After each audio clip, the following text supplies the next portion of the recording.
First, thank you very much to UK Ghana Chamber of Commerce and all the membership connected today. I'm sure a lot of you 6 months ago wouldn't have thought we would be in this situation. And so, unfortunately, we are where we are.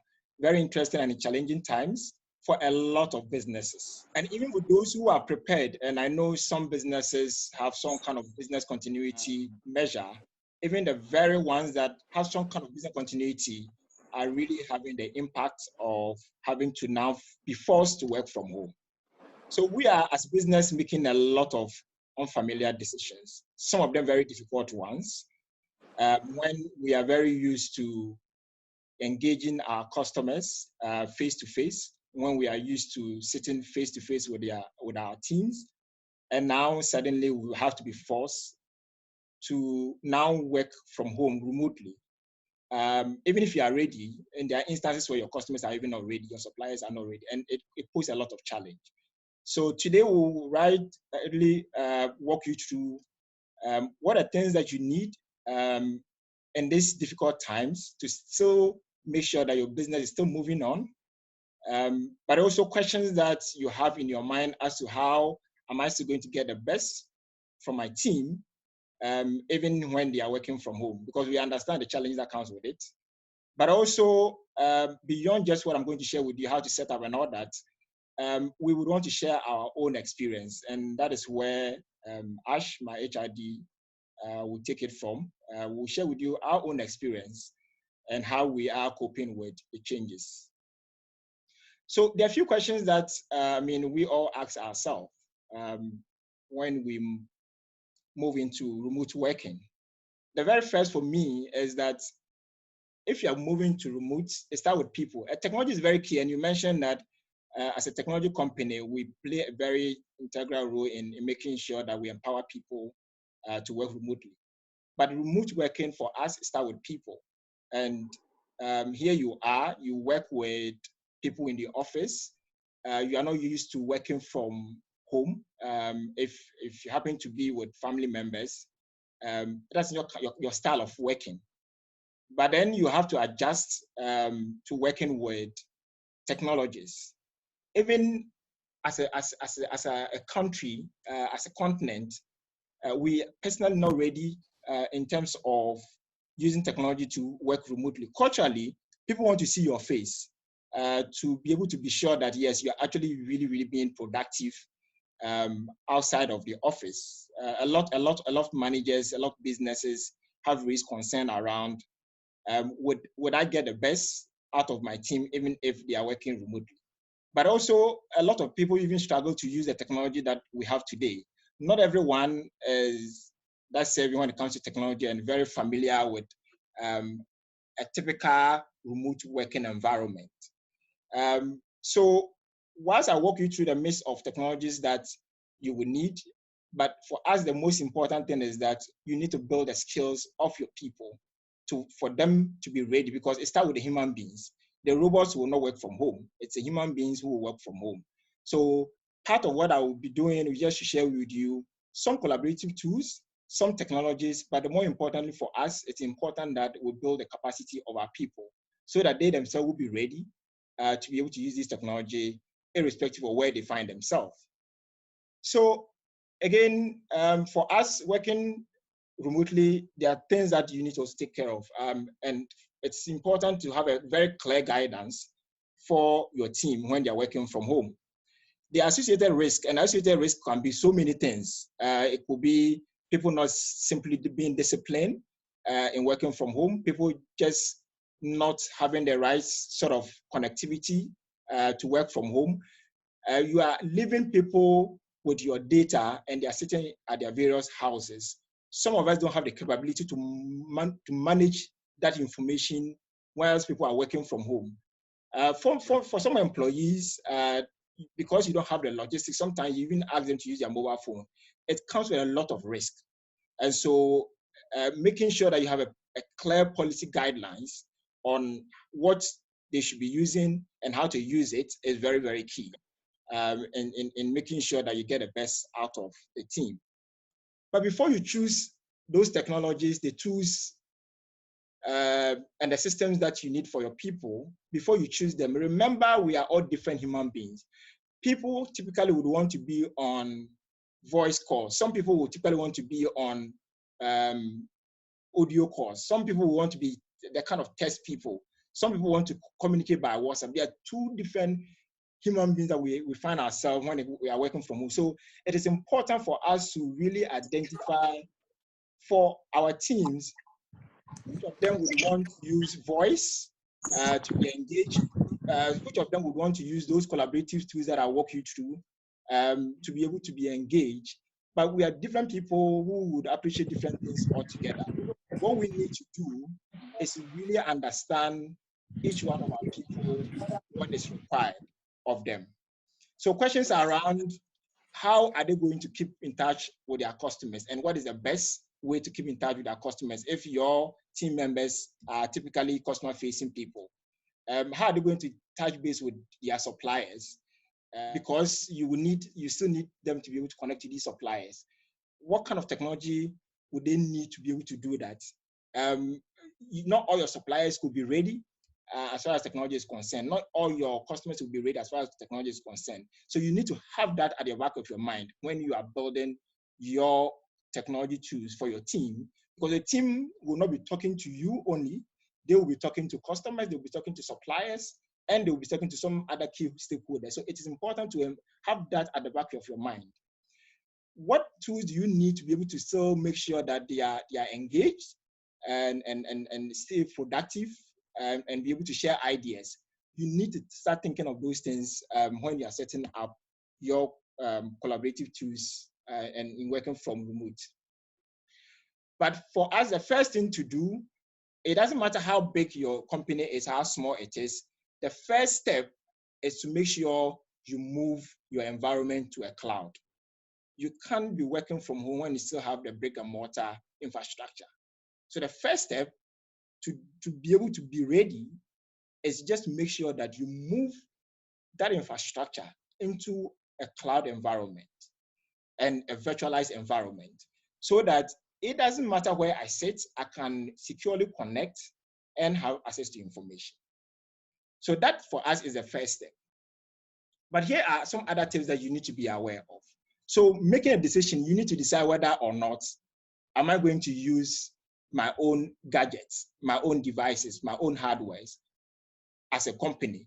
Because a lot of you, the challenges that we have was a lot of people have desktop, still have desktop sitting in their office. Now you have to make a decision whether or not you move this desktop to various homes, or you allow employees, if they own their own desktop or their own mobile devices, to still use these devices to do your work.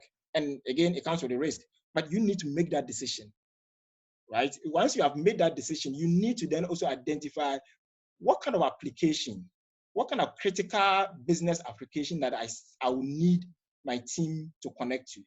We all have different things that we need in businesses, depending on your role. If you're a finance person, maybe you need some payment application to be able to do transactions.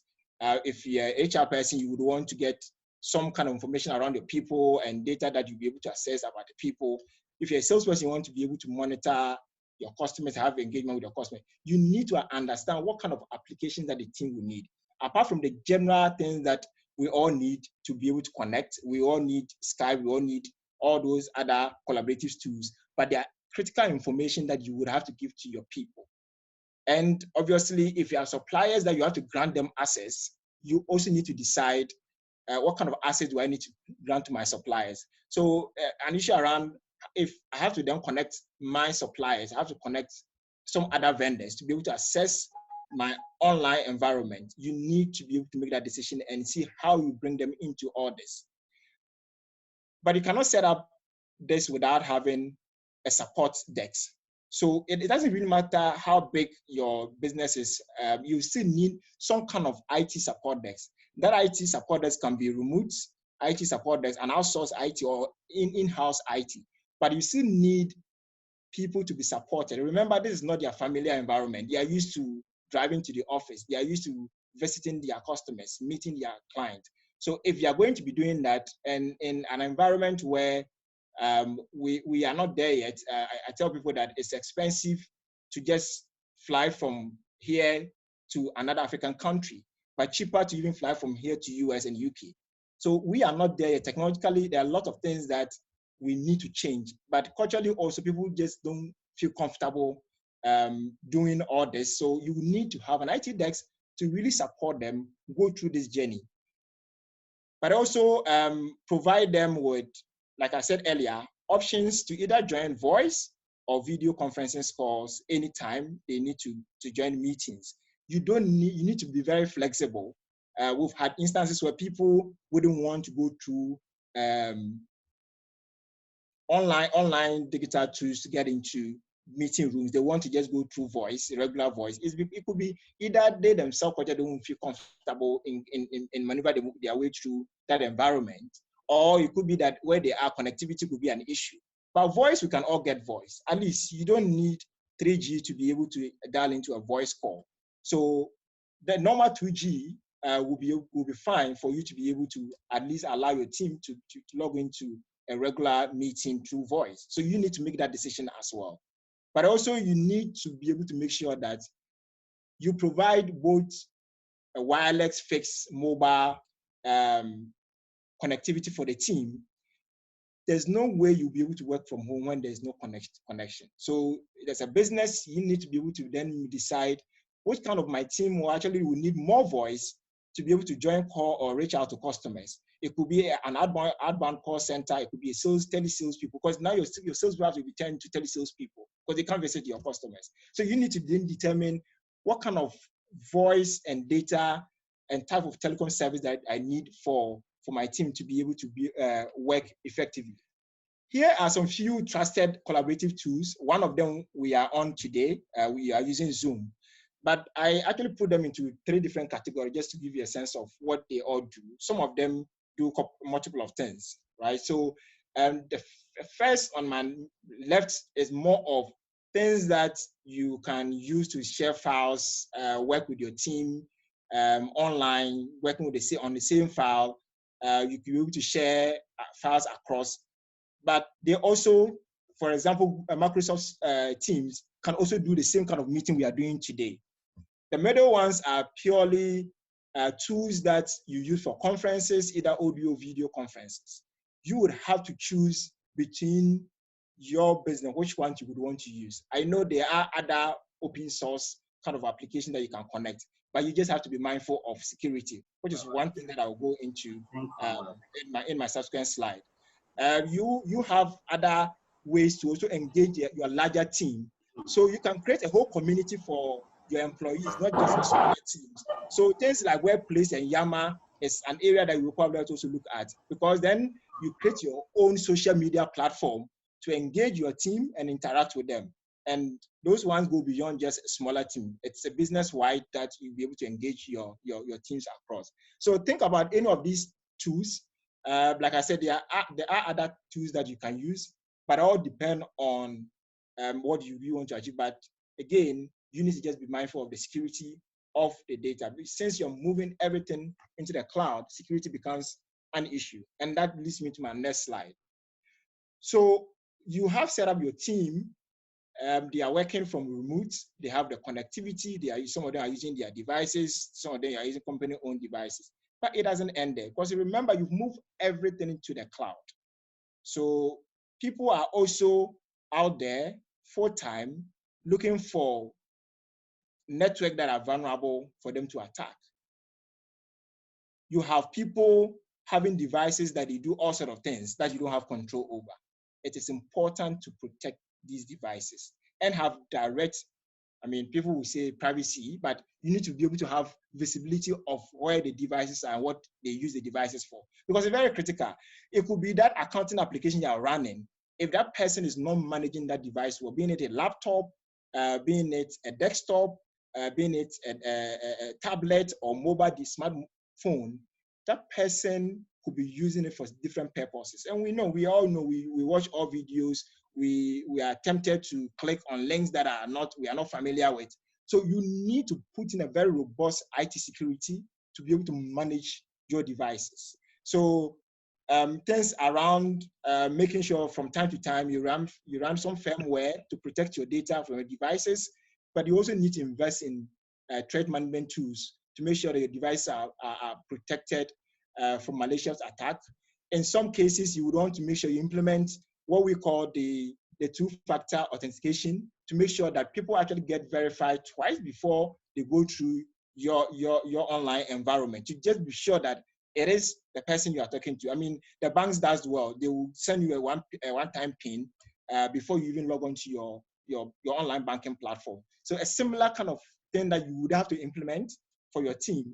But also for us, more importantly, you would have to make sure you educate them for them to be able to identify what a spam is, what a phishing is, what a potential malicious attack is, because it's also about cultural behavior. If they don't know, people will be clicking things that are not things they're supposed to be clicking. So you need to be able to educate them to make sure that your data is protected.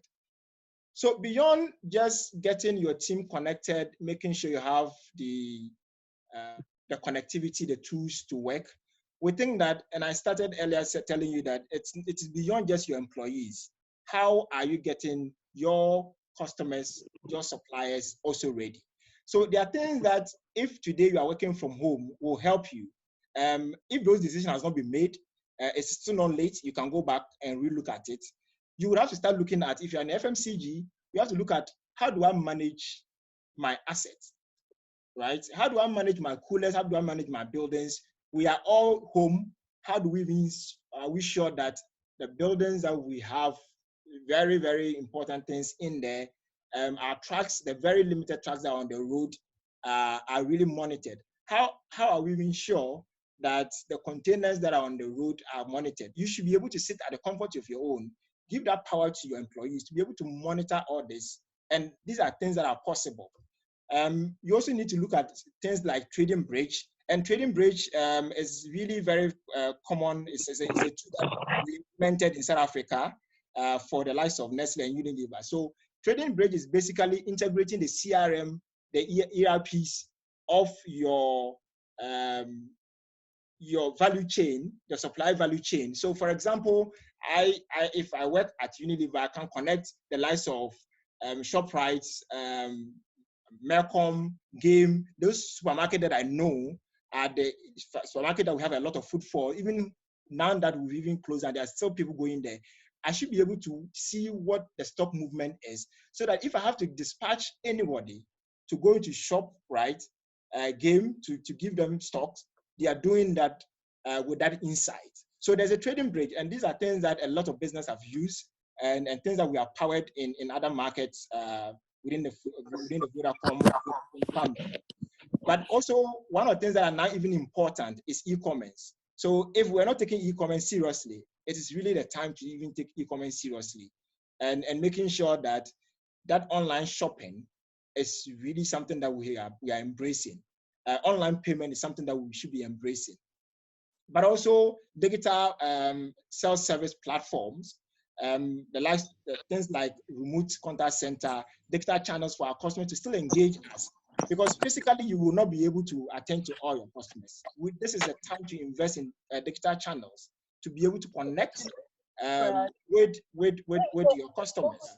So there are other areas where even the likes of the Games and the ShopRite can start thinking about self-service and with less human contact, that I can just enter into ShopRite, shop and swipe and pay without you really have to interact with people. We need to start thinking about this, because this is something that has been done in advanced countries. It's been done for a very long time, and it's just technology. It is something that we can import and also use it here, because then it will also reduce the human contact. And at this point that a lot of people have been asked to be home, even if you run a shop, you can still run your shop without necessarily being there. So that if I have to just necessarily have to go out there to get something to buy, I will still have to do it without a lot of human contact. So let me just summarize it, and I will share this checklist and some other things with you after this call. But there are a few checklists that you would have to go back and rethink about if you haven't really set up or thought about setting up a remote working. I think the first one is getting yourself ready, but getting yourself ready, it is a whole business case you need to put together to build a remote working. The business continuity that we have today is not sustainable. Business continuity is not just having a data recovery center or having one big building that in an event that there's a problem, I can move my people from one building to another. That is not the business recovery that we are looking at. Business recovery where people can conveniently work and get the best out of your work. Areas where people can still connect with their customers is what we need. So you need to have to build a business case, and you need to get somebody onto this as a full-time to really look at business continuity and how you will respond. And we are not saying that and we expect another thing to work, because we can't predict the future. We've always built a future around technology disruptions. Unfortunately, we are faced with not just technology disruption, we are faced with natural disasters. And so we need to start now building our business model to include that. Once you have built a business case, you have an advocate to drive this for you, you would have to start experimenting. You have to roll it out. And rolling it out in so many ways, can stimulate in so many ways. But part of your rollout will mean you communicating that change that you need, that culture change you need, that process change that you need. You need to start communicating and driving that. The second step, which is rolling it out. And rolling it out means that you would have to have a detailed plan, working practice, and policies. One of them could be just making sure you have the right communication process in terms of how we are going to drive that change throughout the organization, but also making sure that you have scoped out your technology and the changes you require to be able to sustain this in the long term. But you also need to train your employees, and training will require that it's a continuous process, and you stimulating and experimenting the change process. The next stage, which is the final stage, is maintaining it, and maintaining it will require you continuously investing in your IT technologies, because based on the feedback you get from people, there are a lot of things that you need to make changes to. But continuously, online environment, you will have to invest in mobile technologies and in IT infrastructure. But you also need to make sure that you equip your IT support team to be able to give the right kind of support to the team. You need to get some KPIs in place to measure success and measure how you're going to measure productivity as well. But also regularly getting the feedback from the team. So these are things that you need to do. One of the things that I wanted to also highlight for the team is the ability to be able to make payments using Vodafone Cash. If you're an enterprise business, you can make bulk payment to any network. Is a platform, an enterprise-grade platform that we've built. So if anyone, I'll share the slides, but if anyone will be interested in making payment to any network, to their suppliers, to their employees, we are happy to just set them up on an enterprise-grade platform to be able to make payments to any network to their business. So that is from my side. I'll hand over to Ash to continue from there. Okay, so Johnson, I said, would you like to take questions relating to your presentation now, then, before we move on to Ashoka, so that people don't forget? Sure, that is fine. I'm happy with that. Okay, so if anybody has a question, click on the raise hand icon at the bottom of your screen, or select the chat icon and send your message via instant messaging, and Johnson will answer your question. For those who are going to do audio or video questions or comments, please introduce yourself first before you make your comment or you ask your question, because I may know you, but the others who are participating in this webinar may not know you. Okay, then we'll move on to Hannah Ashoka Akron for now. For those who know her, we call her Ashoka. Many years ago, she and I worked together at Multimedia, so we are old friends. If I sound a bit familiar, that's yes, we are. Yeah. Ajuba, I think there's a couple questions on the chat. Oh, okay. Linda, I believe Linda has a question.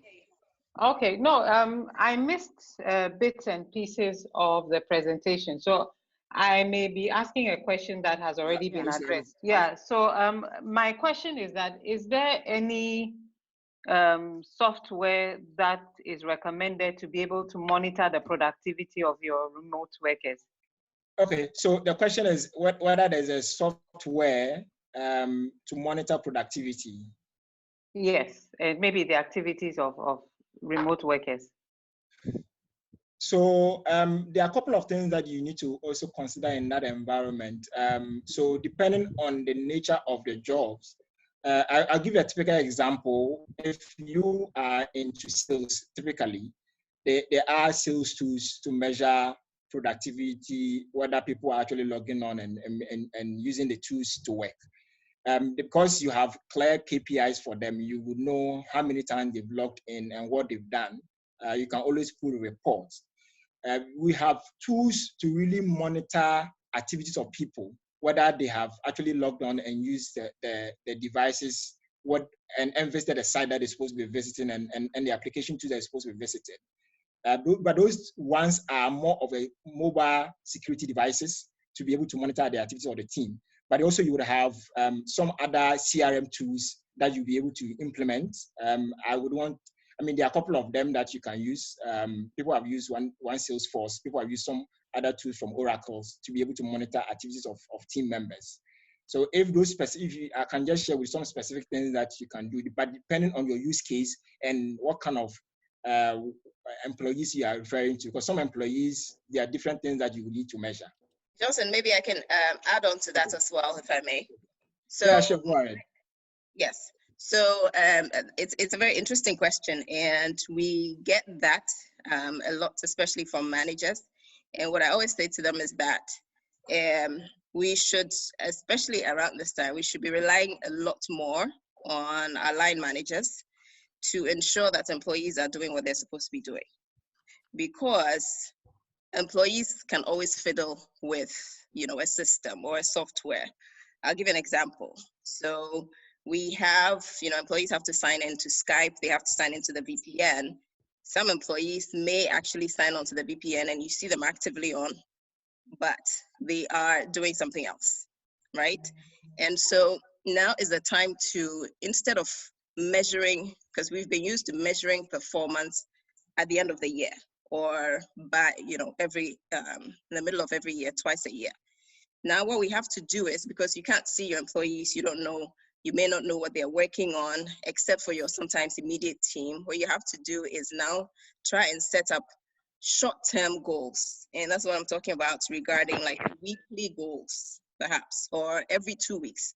You check in, every manager should check in with their team and, break it down, break these yearly goals that you have as much as possible into weekly goals or bi-weekly goals.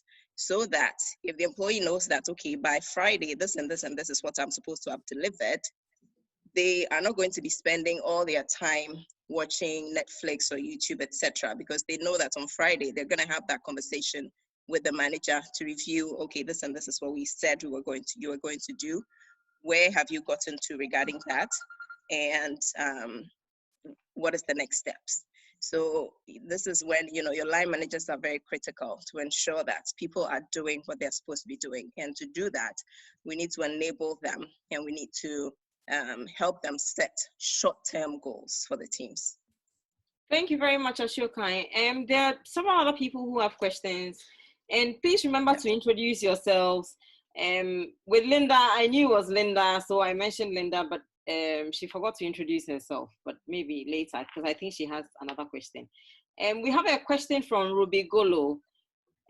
She wants to know about 5G and all the conspiracy theories that are going around about the fact that COVID-19 is related to the rollout of 5G. So Johnson, could you please speak to that? So I think NCA and other reputable bodies have come out to say that there's no correlation or effect on what we are happening today against 5G. So I don't know what exactly you would want to just clarify again, but there is no correlation between 5G and what we are going through today, coronavirus. There's really no correlation based on the research and the update we've had from the likes of WHO, the telecom companies. I know people will say, yeah, this is coming from the telco companies, so what do you expect them to say? But the comms didn't come from only telco companies. It came from other independent bodies. So Johnson, maybe what we can do is at the end, maybe we can send some of the links to Achuba, who can further disseminate that. But the short answer to that is that there has been no scientific study that has proven a link between 5G and the coronavirus. There's not. Okay, thank you. There was a raised hand from Leslie. Leslie, do you have a question? Is he still here? Leslie? Okay, Theoteria asked a question about whether timesheets would be a good measure to evaluate employee performance. Ashoka, do you want to answer that? Yes, I can. Again, timesheets is more looking at if the person has logged on, right? And so they can fill up their timesheets, but then really, did they do what they were supposed to do?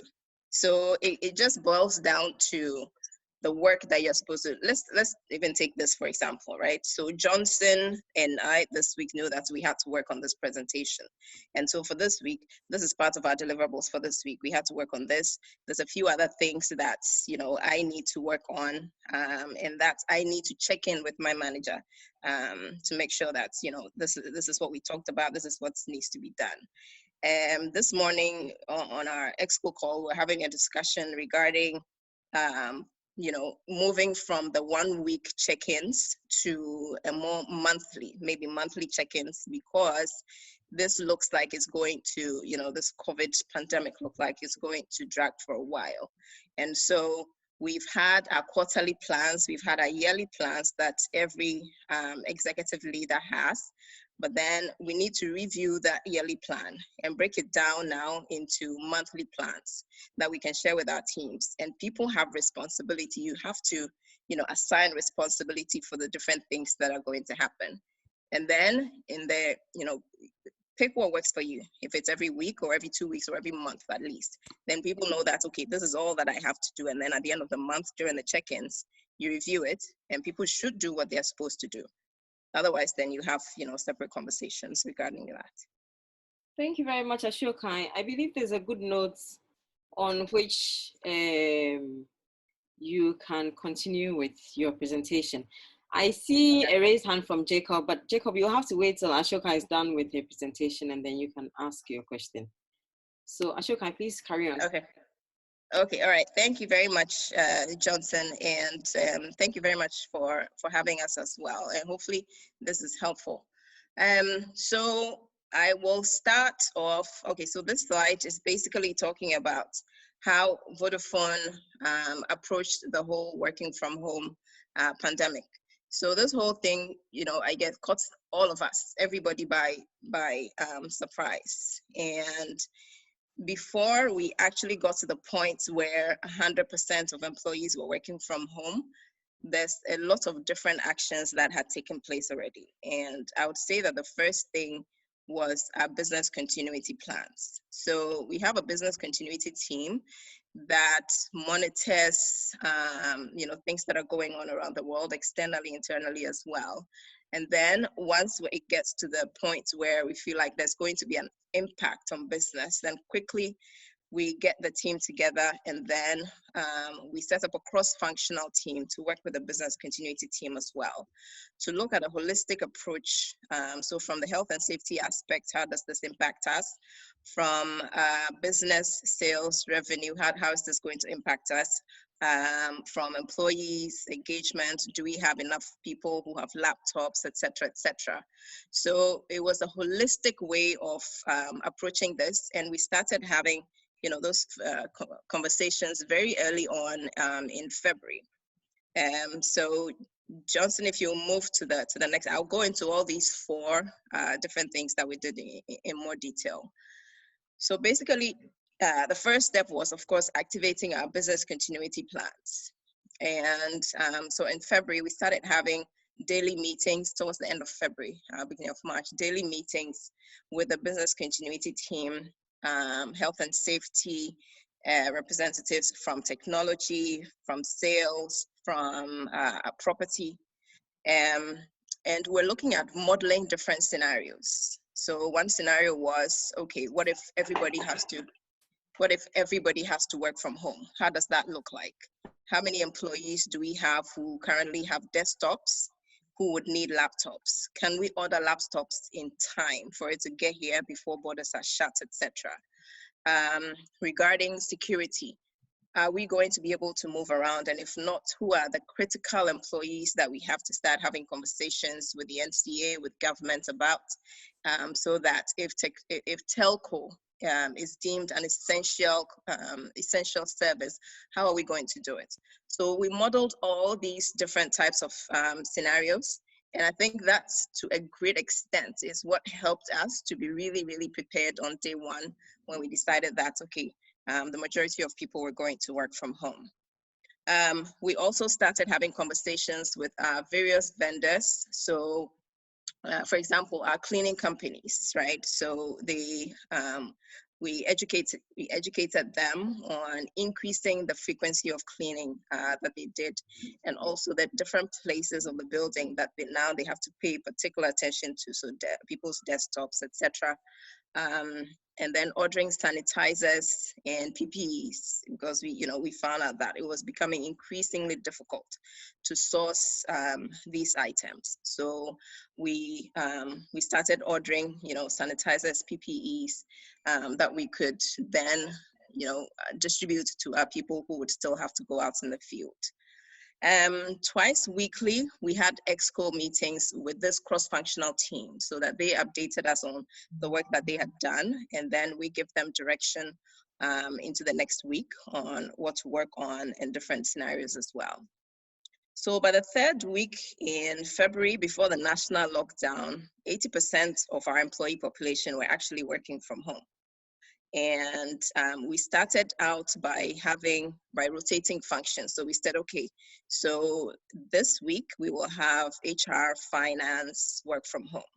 Next week, we're going to have technology work from home, because we wanted to see how our VPN, how our technology would really support such a huge number of people all of a sudden now working from home, and test out different challenges so that we can correct them before all employees then have to work from home.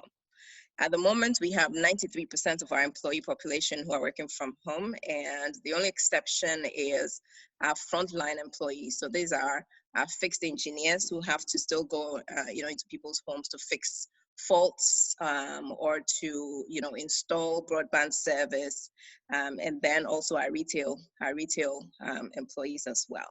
So we have 24 shops at the moment. We just have 6 that are operating throughout Ghana, and we are rotating our staff through those 6 shops as well, to ensure that everybody at least at some point is getting some breather as well.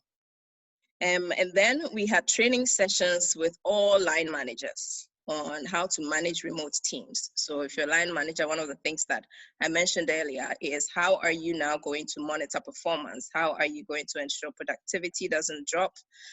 So we had an online learning training session for all line managers, and so they're all connected remotely. And we had that done. And once we did that, then we had subsequent sessions for employees as well, educating them on working remote, not to use your data connection to be watching YouTube and Netflix and all these, other fussy things all the time, that you actually need to do work. And then how to kind of tune out some of the distractions from home as well. So those were very good sessions, and I think our employees really appreciated that. And so once, I think the first week, our biggest challenges were more technology-wise, where people were calling about, okay, I don't have, data on my dongle, I have data on my mobile, can you, do transfer? Or I'm in an area where I can't really connect to video calls, can I call in just by audio, et cetera, So this was, I think the first couple of days was a learning period for our technology teams as well, to reach out to those employees in various parts of Ghana to ensure that we were providing good connectivity as well. So next slide. So this is one key thing I wanted to talk about, was communication. So communicating to employees during this time is so key. And it has to be regular, and if you can create a cadence around it. So if you're saying that, okay, every Monday or every Friday, for example, the HR director or the CEO is going to address the organization, either through a voice call or a video call is always better, so at least everybody can see the CEO or whoever has been designated to communicate. And so we set that communication up very quickly. And so every week we have all employees sign into our Facebook Workplace, and we get a briefing from our CEO who talks about any updates during the week, anything that we're focusing on for the rest of the week. And then I think the most important aspect of this is the questions that we get from employees. And so it's an open forum, and everybody can ask any question at all, like no question is sacred. And what we wanted to do as well is to ensure authentic leadership at this time. So no matter how difficult the message is, we wanted employees to hear it and to know that we would always communicate the truth to them. Some of the conversations, may be difficult, but we will tell you the truth as far as we can. And so I think people got to appreciate this very much, and so they really appreciated these check-in sessions with the CEO, and we do that, like I said, once a week. So something, starting something like that is definitely helpful. People have been part of a unit for such a long time. Working from home, it kind of feels like you are away from the unit, and it can be difficult to connect with the rest of the team. So as much as possible, create platforms where your employees can engage and can interact and ask questions. And then we have, other updates calls with, smaller teams. So for example, HR, I just had my HR huddle. So we have HR huddle every Tuesday. So I just had my weekly huddle with my team. And then the sub teams also, have their regularly scheduled ones as well. You may have to look at your whole governance process regarding, okay, how were we set up? How were we having meetings? Was it every month? Was it every 3 months? Was it every week? Is it still going to work? If it's not, decide very quickly what's going to work for your employees, and then roll that out so that people know that, okay, at least every week or every couple weeks, I'm going to have a platform to engage with other team members. It's very difficult. It's very important at this time to still get your employees, connected. And like I said, for the leadership team to lead with honesty and with integrity at all times. So the next thing I will talk about is really, it might be very simple, but really showing employees that you care, and so showing empathy at this point. So, your employees are going to remember how you treated them during this period, right? So they will either be your best advocates or your worst detractors. So there are organizations who are going through extremely tough times and have had to make really tough calls regarding, can we even afford to keep all the employees that we have at the moment? Can we, do we have to make the tough call on, cutting people's salaries and different things like that? It's the way that you do it. So employees have to know that you've tried all other means, and here's where our revenues are at the moment.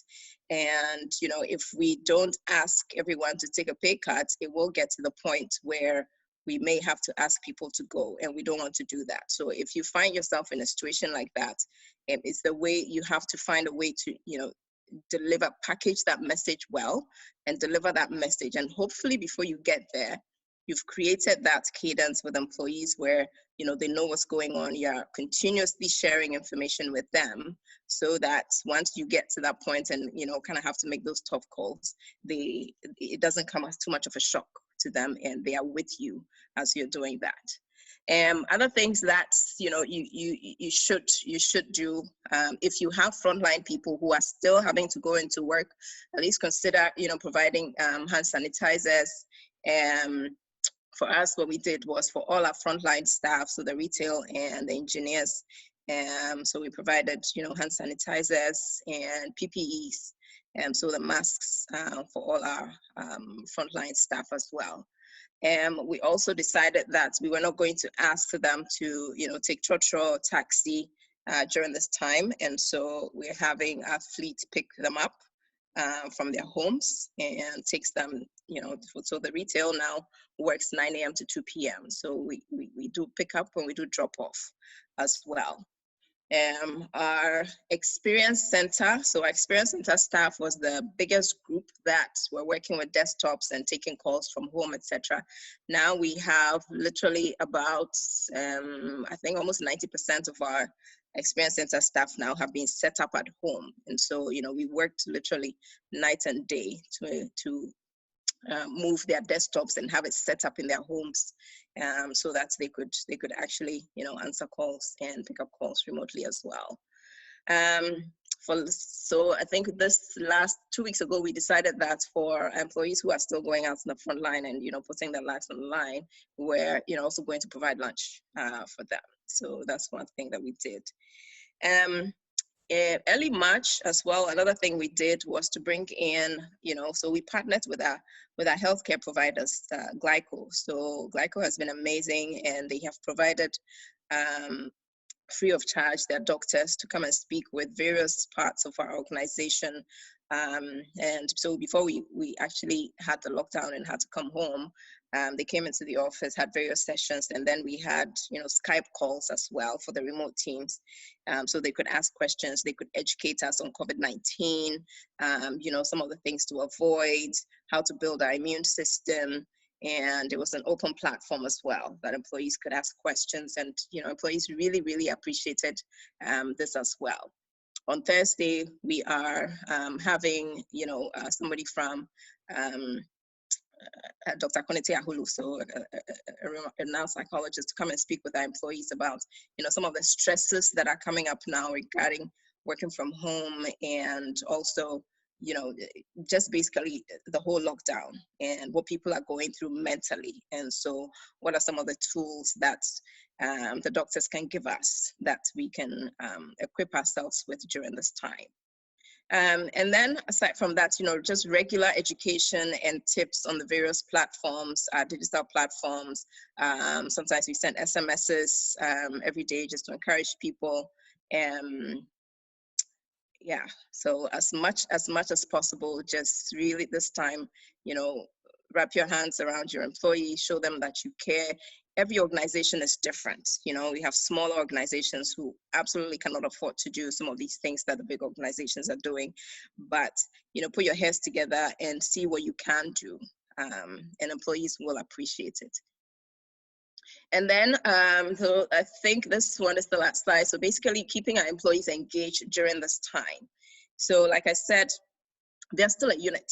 Even though everybody's remote, we have to always remember that you're still a unit, and people want to feel like they are part of a unit. And so keep them engaged and keep them as such, and find the things that bind, for your organization. What is it? What is it that you used to do in the office that would bring people together? And is there a way that you can do it remotely, online? Yeah. So, one thing that we used to do, so we have a program for our youth, right? And so we used to, maybe every quarter, every month or so, we would bring employees, we would have employees' kids and other kids from the community as well, and we would do various digital experiences for them. So we decided that for employee kids, we were going to do this online and virtually. And, it was literally oversubscribed the first week. And so, people are looking for things for their kids to do. And so this was really appreciated by employees, by managers. So as they were working on different things, their kids were also engaged with different digital experiences and learning opportunities as well. Also, our Vodafone group had a virtual exercise program where, employees can log in and actually, exercise along with a group of other employees as well. So we also opened this up to our employees and communicated very, very frequently on some of these things that were available. One of the things too that we decided to do is we want employees as much as they can to contribute to the government's effort on fighting COVID-19. So we've set up a Vodafone Cash platform, and so our CEO at the last updates, so we all talked about what is it that we can do, and so even if it's 10 CDs, 50 CDs, 100 CDs, as much as you can give. And this was another thing that it just feels like we are still together in this as Vodafone employees, and we're coming together to help in this form. So we're still doing the fundraising, and I think we've given ourselves a few weeks to raise as much money as we can, and then we'll do the donation from Vodafone employees. And then so the virtual Rec Connect party. So basically every quarter we have an engagement session with all our employees across Ghana. And so employees, and we rotate function by function. So let's say this quarter, HR will host the whole organization, and you have to come up with a theme. It could be old school. Everybody has to rock old school style and just do something silly. And then we usually have a DJ who comes, and we all just have fun and let our hair down and we dance. So of course we couldn't do that with the lockdown. So we decided to do it virtually. And it was very, very simple to set up. So, we called DJ Varosky, who's, one of the, really great DJs around. And he was like, yeah, absolutely. So we had our IT go set him up in the house with a laptop. And that's all it was. And then all our employees logged on through our internal Facebook platform. And everybody just literally danced for 2 hours. It was so much fun. People were just stressed and tired and mentally exhausted. And, we had so many, we built so much goodwill from that. And literally employees were asking, oh, can we do this every Friday? I'm like, no, we cannot do it every Friday. So we're looking at continuing this as well, maybe every month or every quarter as well, like we used to do. Another thing that we are doing as well is, so every 2 weeks, we're doing a pulse survey. So it's just 7 questions, and it literally takes 2 minutes. And it's basically to understand how employees are feeling and if they need any support. So it's just 7 questions. They ask, how are you feeling at this time? And it has like drop down, feeling really terrible, not great, feeling okay, I'm doing really well. And then another question is, how connected do you feel to your team? And then, do you have any technological challenges? So we rolled it out 3 weeks ago. And so we're just getting the results from the first, and this is a Vodafone Global initiative. So we have the first results. The next survey is going to happen this Thursday. And so, all teams now have results that managers can look at and see how they are doing. Are they equipping their employees enough? Are they, connecting with their employees enough? And if not, this is what your employees are saying. So what are you going to do about it?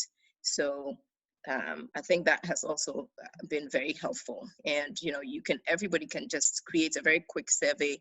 You can use tools like, monkeysurvey.com. There's, you can Google free surveys, and a lot of, different options will come up for you to do that.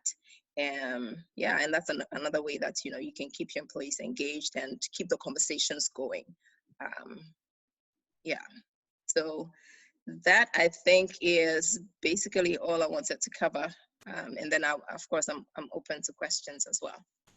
Thank you very much, Ashokai. This has been very enlightening. I mean, I think in the heat of the moment, one of the things that has struck me from your presentation, that it shouldn't be all work and no play. So very important. Thank you. Thank you for sharing that with us. And I think sometimes we take life too seriously. So yeah, exactly. And then we found that, actually people's perception of working from home has not been as they thought it was. Some have been actually busier than they thought Yes, they were going. working more. Yeah. Oh yes, like all of us. I was literally telling somebody, I get down from the bed at 8 and I go straight to my laptop, and I had to train myself to stop doing that and actually, make sure I at least get some breakfast, even if it's a cup of tea, before I put my laptop on. Because once you start, it looks like it literally doesn't end. Sometimes it goes to like 10 p.m. depending on what you have to do. So yeah, we have to train ourselves to get breaks and not take on too much. So it's very important to create opportunities to have fun as well. Yeah, I believe Johnson mentioned the thing about being disciplined. So Yes. I think it goes either way. Disciplined about not doing too much, and also disciplined about doing what you're expected to do. Exactly. Yeah. Exactly right. I think earlier on, before you went into your presentation, Jacob had his hand up. I don't know whether he's still on, because I believe we've lost a few people. But Jacob, if you're here, now is your time to ask your question. Hi, Deborah. Good afternoon. So my name is Jacob, as you mentioned. I'm the head of finance and administration at UK Ghana Chamber of Commerce. I don't know if my line is clear. Yes, it is. We can hear you. Okay. So I want to ask a question about the internet connectivity. As it seems, the demand on the internet now has gone high. There's a problem that we are facing with regards to the connectivity. And then I've been listening to the discussions on the radio. It seems there's also an increase in the cost, the charges. So I want to ask a question on Vodafone readiness in working on the connectivity, then the charges as well. There will be a deliberation on that as well. Okay. Ashley, you want me to pick this? Yeah, you can pick it up, and then I'll support as well. Okay, all right. So in terms of capacity, now a lot of us now depending on connectivity. Things that you traditionally would have had it face-to-face has to now be driven by connectivity. So there's a lot of pressure on connectivity, and that in some cases actually choke the network. But as a business, we are embarking a nationwide upgrade exercise that is ongoing to make sure that we can accommodate the traffic increase. So that is one. The question on the charges. So actually, charges hasn't increased. The only thing that has increased is because our behavior has changed. And so today you are heavily reliant on either your voice or your data to be able to just reach out to customers, to families. And so that is where a bit of challenge is. We have been able to do some things for some areas. I hope you can still hear me, because I saw some Yes, we can hear. Can you still hear me? Yes. Okay. Yes, please. So there are some areas where we have supported. So for example, education, we have supported education in a lot of ways by zero rating some of their content to support them to be able to still study. There are some other health content that we have supported, but also there are some industries and businesses that have worked with us that we have given them some special packages. So we are very open. We would have to have that conversation with us.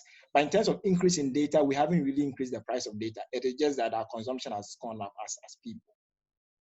Yeah, and actually, on the contrary, we have given a lot of bonuses on all our most of our bundles. So, if you check star 200 hash or star 700 hash, you will see that we have actually increased a lot of the bonuses on our various bundles. Thank you. It doesn't look like we have any other questions. Johnson, do you want to add anything further? I think so. We'll share the slide, but I think that if any of you here on the call, if you would want us to have a one-on-one conversation, we are really open for it. I will share my details with you. On the slides, we have our business address, but we would want to really discuss with you. Remember, for us, businesses, we have different use cases, and some of the things might not exist today. We'll have to co-create with you. And that's what we've done with a lot of our enterprise customers. So some of the things that we are speaking about, we would have to either build with you with your requirement in mind. and we are really, really flexible and open to have that conversation with you. So if any of you here would want to have a conversation with us, reach out. I'll send my email, my contact details, and then the business email address as well.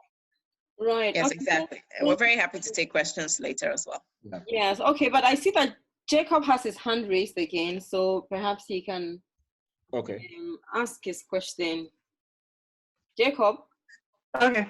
Thank you. A quick one. Mr. Johnson, can you highlight on the electronic payment platform that you were trying to discuss, as now it become very important for all of us to turn to electronic payments instead of direct payments?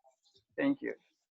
Okay, all right. So traditionally, you've known mobile money as having your mobile phone and sending money, but the enterprise version of our mobile money is not like that. So it's like having your banking application behind your laptop and behind your tablet or handset online, logging in and disbursing payment. What we've done, and I'm sure you know, M-Pesa is the pioneer when it comes to mobile money. That has been tried and tested in a lot of countries. Today we have over 40 million of customers on this network. Some of them are businesses like yourself. We built this particular platform here in Ghana to accept all mobile payments. So it doesn't really matter which network you are on. We'll be able to make money for your employees. So take, for example, if you want to pay salaries because you would not be able to reach out to your employees because you think that they will not be able to step out and go and cash out money, because not all your banks can actually move money from your bank portal to mobile money. So we give you that platform, and then you'll be able to disburse money to your employees' salary instantly. It doesn't matter which network that they find themselves. If you're an insurance company, you can use that to settle insurance claims to multiple parties. If you have suppliers, you can pay to your suppliers with no issues. But even in some FMCG situation, they do promos and they raise vouchers. So if you want to create a voucher, the platform has the capability to give a special voucher. What that means is that you can only redeem that voucher at a particular location. So if I give a voucher for you to go and redeem crates of drinks, it's only that shop that you can go and redeem, and so you can't just exchange it with money. You have to go and redeem that as well. So that payment platform is really agnostic. It doesn't matter which network you are on. You should be able to pay your employees, and it's really a secure platform using our M-Pesa technology. So if anybody wants to do that, with the first step is just to set you up as a business, and they will give you the credentials. The beauty of this one is that there are actually 3 different levels that you need to go. The initiator, somebody would have to initiate, and then there's an approver, and then the last person would have been an auditor. So auditor basically will check what you use the payment for, who approved it. So there's a whole portal that we can walk you through if you are ready, just to walk you through to just help you understand the environment, how you'll be able to use the platform. Thank you, Johnson. This is very helpful. Patience, are you able to ask a question now? Yes, I am. Sorry, apologies. I think I was having challenges with the network because you were not hearing me.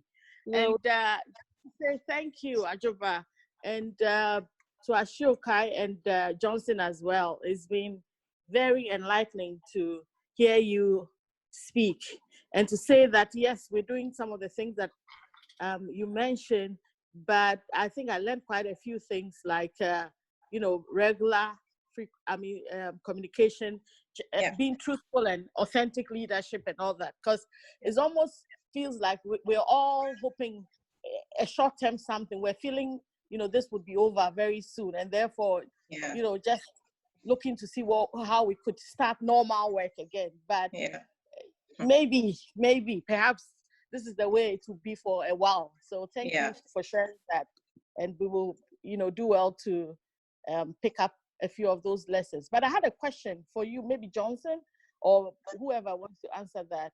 We realized that early on when we started working from home, when we bought data for our staff, in a short while, they came back and said everything was finished. you know, and it was quite alarming. You know, is there a way of monitoring what people are doing with the data, whether they're using it for work or for personal stuff, watching films, etc.?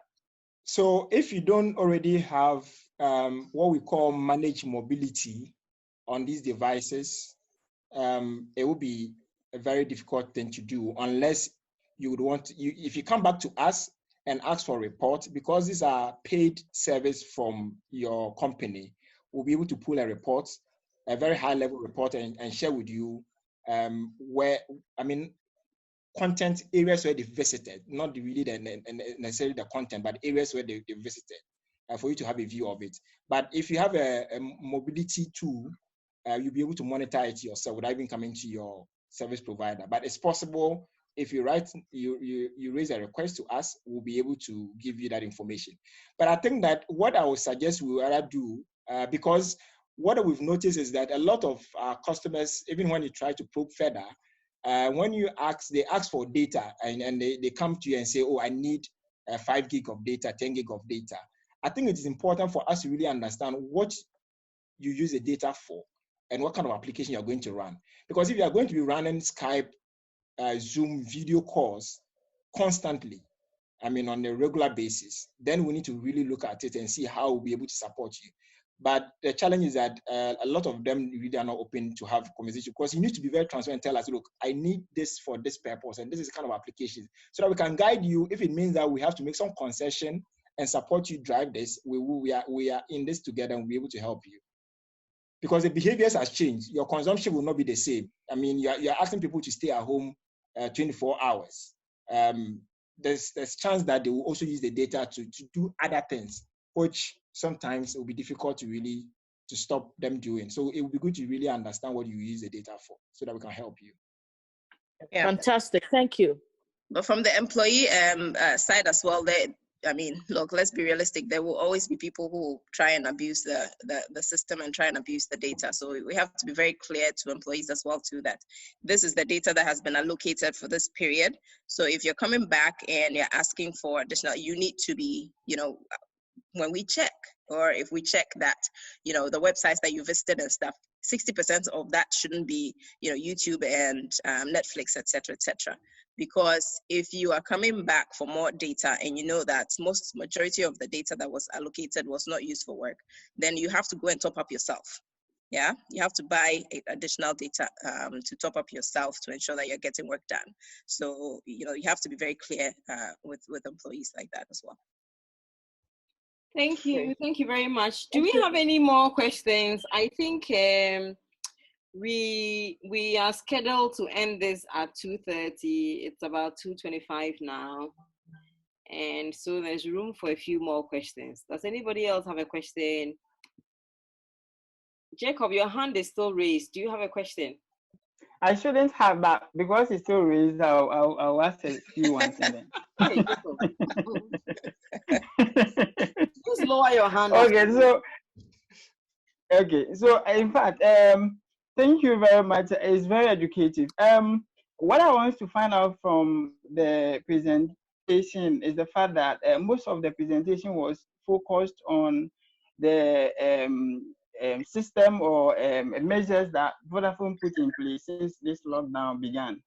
I would like to find out from any of them whether it's workable, what they've shared so far, how taking it into consideration, is it workable to them, and that is applicable to us to use that.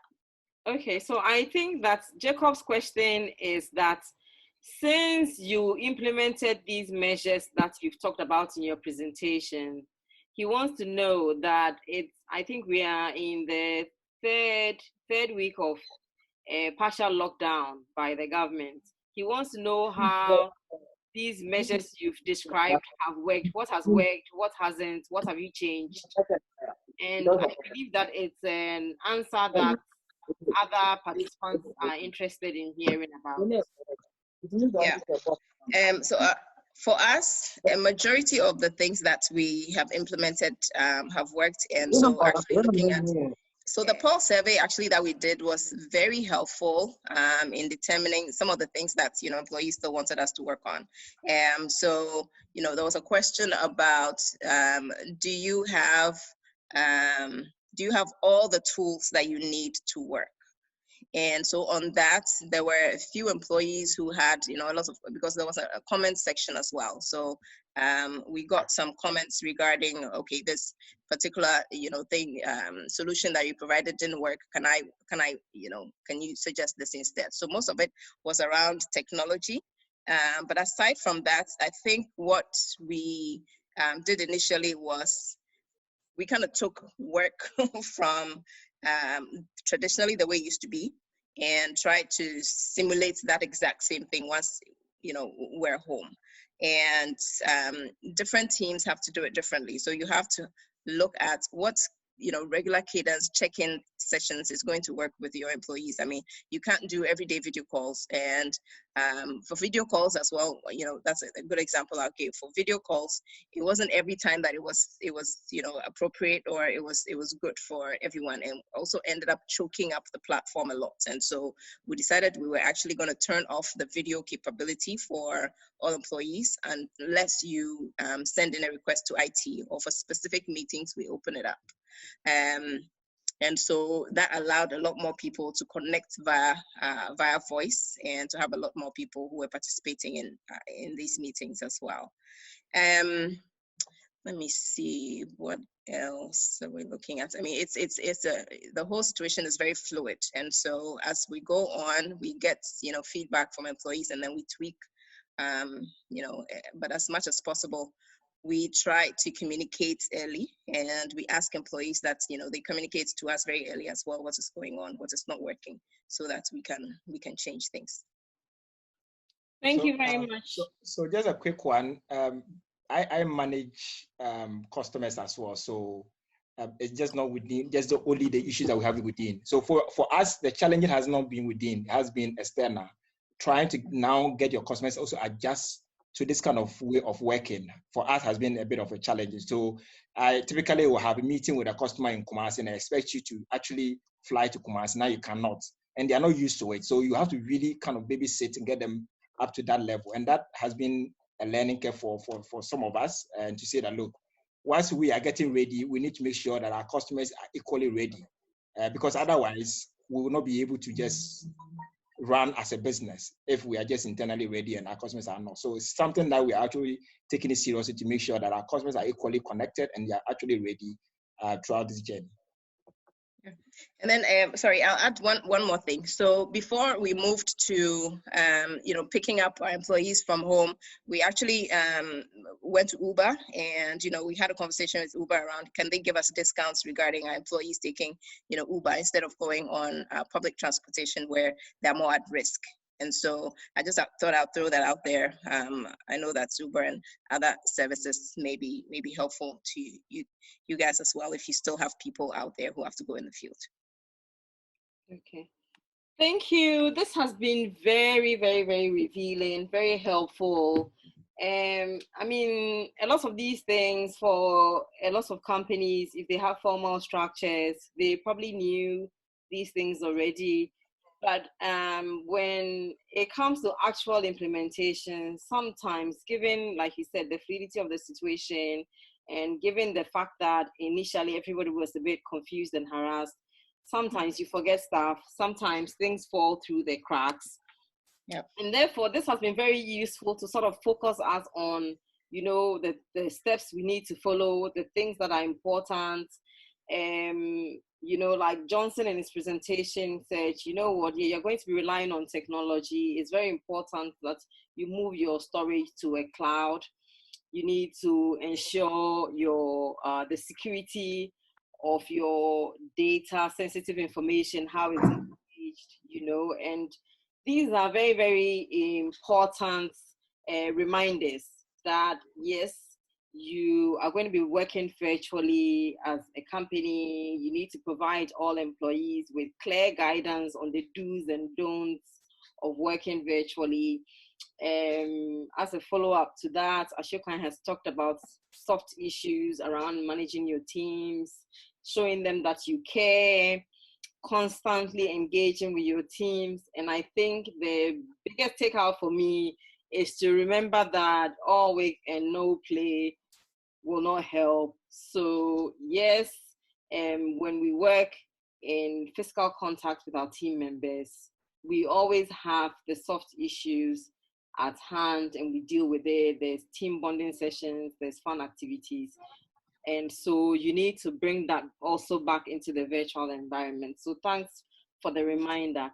And thanks for sharing the Vodafone experience with us. We're very grateful. And thanks for having us. Thank you very much for the opportunity as well. You're welcome. You're welcome. Thank you, everyone.